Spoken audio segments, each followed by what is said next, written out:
There is a moment in every powerful institution when credibility becomes too expensive to spend. And in that moment, authority does not fail. It freezes, not publicly, not dramatically, quietly.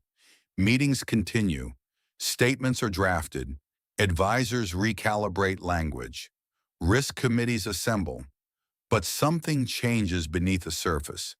Movement slows, not because there is confusion, not because there is incompetence, but because credibility, accumulated slowly over years, sometimes decades, has become an asset too valuable to risk.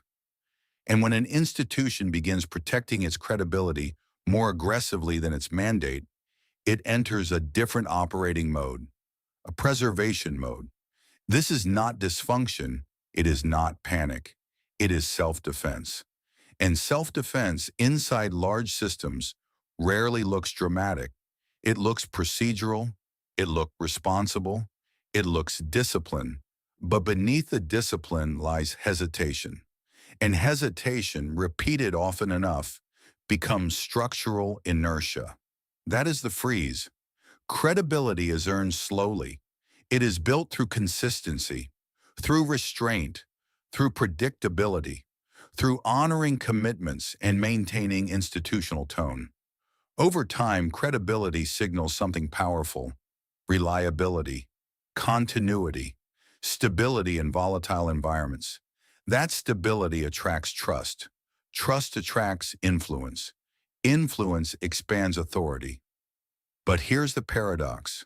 The more predictable an institution becomes, the more deviation feels dangerous. The more stable its image, the more fragile that image becomes. At first, institutions act to achieve outcomes, but as credibility grows, a second objective quietly emerges: protect the reputation that makes outcomes possible. Authority then shifts from pursuing objectives to protecting the image that sustains authority. Action is no longer measured solely by necessity. It is measured by exposure. Exposure invites interpretation.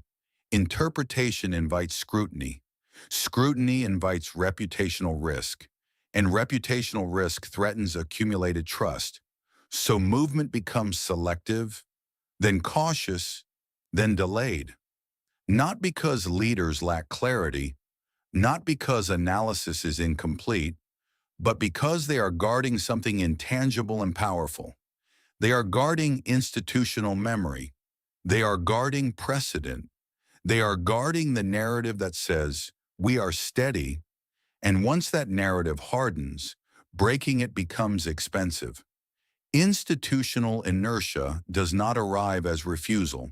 It does not declare itself. It forms through process. A proposal becomes a review. A review becomes a secondary review.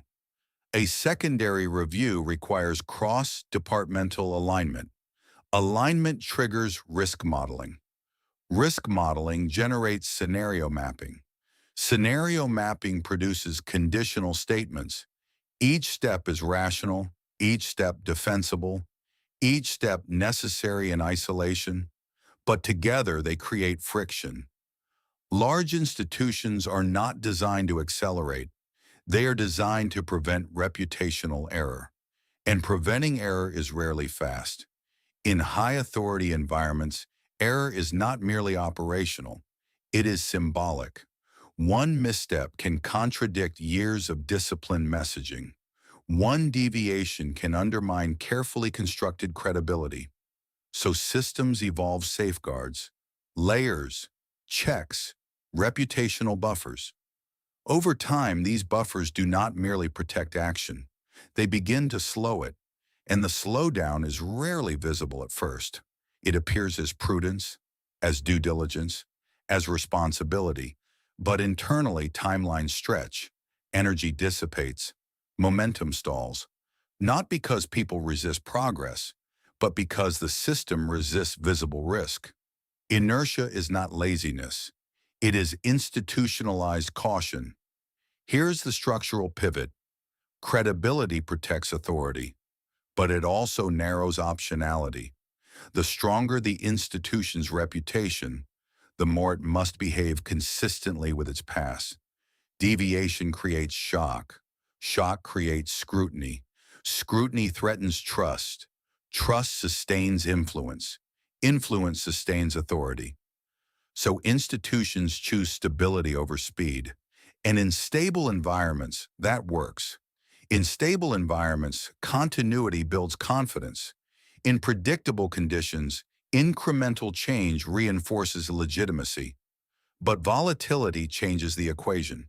When environments shift rapidly, markets, technology, geopolitics, regulation, speed becomes an advantage. Adaptation becomes survival. And in those moments, the institution faces a quiet dilemma. Move decisively and risk contradicting established posture, or move cautiously and risk falling behind. This is not a moral dilemma, it is structural. High credibility institutions are incentivized to avoid visible overreaction. They are rewarded for composure. They are rewarded for restraint. They are rarely rewarded for bold deviation. So the inflection point passes quietly, not because leaders did not see it, but because the cost of acting boldly felt higher than the cost of waiting, at least in the short term. The cost of institutional freeze is rarely immediate collapse. It is delayed adaptation. It is opportunity lost quietly. Consider a central authority facing sudden market instability. Volatility spikes, liquidity tightens. External actors move quickly. The institution has the power to intervene decisively. A forceful action could stabilize perception.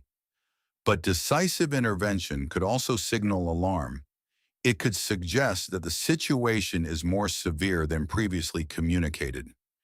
If the authority has built its credibility on predictability and restraint, breaking that pattern becomes reputationally expensive. So deliberation extends. Language is softened. Commitments are phased. Statements are calibrated carefully to avoid signaling panic. Action is sequenced instead of decisive. Each adjustment appears responsible, measured, controlled. But time moves. Markets adjust faster than institutions. External actors reprice risk. Private participants hedge aggressively, and the window for decisive stabilization narrows. By the time action becomes unavoidable, its cost is higher. Not because the institution lacked power, but because it hesitated to spend it. This pattern repeats outside finance. In corporate leadership, a dominant firm sees disruptive technology emerging. Internally, analysts recognize the threat, but pivoting aggressively would contradict years of messaging. It would imply prior miscalculation. It would unsettle investors. It would disrupt internal culture. So experimentation is contained. Innovation is siloed. Language emphasizes continuity. The firm remains disciplined, measured, responsible, until competitors, less encumbered by legacy credibility, move faster. And when adaptation finally accelerates, it is reactive rather than proactive. Again, not incompetence. Structural hesitation, the cost of credibility. Authority is often mistaken for flexibility. In reality, authority increases constraint. The higher the authority, the higher the signaling burden. Every deviation must be justified. Every adjustment must be contextualized. Every action must preserve narrative continuity. Low authority actors can experiment openly. They can pivot without explanation. They can fail without systemic shock. High authority actors cannot. They operate under magnification, and magnification changes behavior. When scrutiny is constant, volatility becomes reputationally dangerous. So hesitation becomes rational, and rational hesitation, repeated often enough, becomes structural paralysis. No single decision creates paralysis. It emerges from cumulative caution, from the compounding weight of past credibility, from the unspoken calculation. If we move too fast and misjudge, we damage what took years to build. So movement slows, not because power diminished, but because power became expensive to deploy. This pattern repeats across sectors, governance bodies, financial institutions, corporate leadership, regulatory frameworks, academic institutions. The stronger the institutional memory, the stronger the resistance to precedent-breaking action. Leaders are rarely punished for caution. They are punished for visible miscalculation. A bold decision that fails becomes a case study. A cautious delay that costs opportunity rarely generates headlines. So incentives align toward restraint, toward defensible delay, toward incrementalism. Over time, this creates an asymmetry. Institutions with the most credibility become the slowest to pivot. New entrants with little to protect experiment aggressively. They have no legacy narrative to preserve. They can afford volatility. And in volatile environments, that flexibility becomes an advantage. But credibility remains powerful. It still stabilizes systems. It still anchors expectations. The paradox is not that credibility is harmful. It is that credibility, when overprotected, begins to govern the institution itself. Instead of serving the mission, it becomes the mission. Credibility remains essential.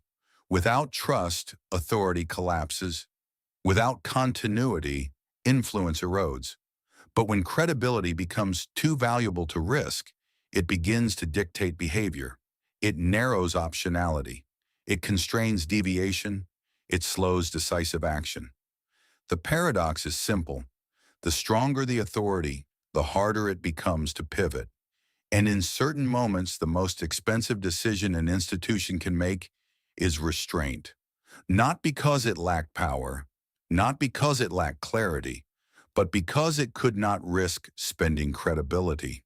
Authority freezes not from weakness, but from accumulated strength. And strength, when guarded too tightly, becomes inertia. That is the cost of credibility.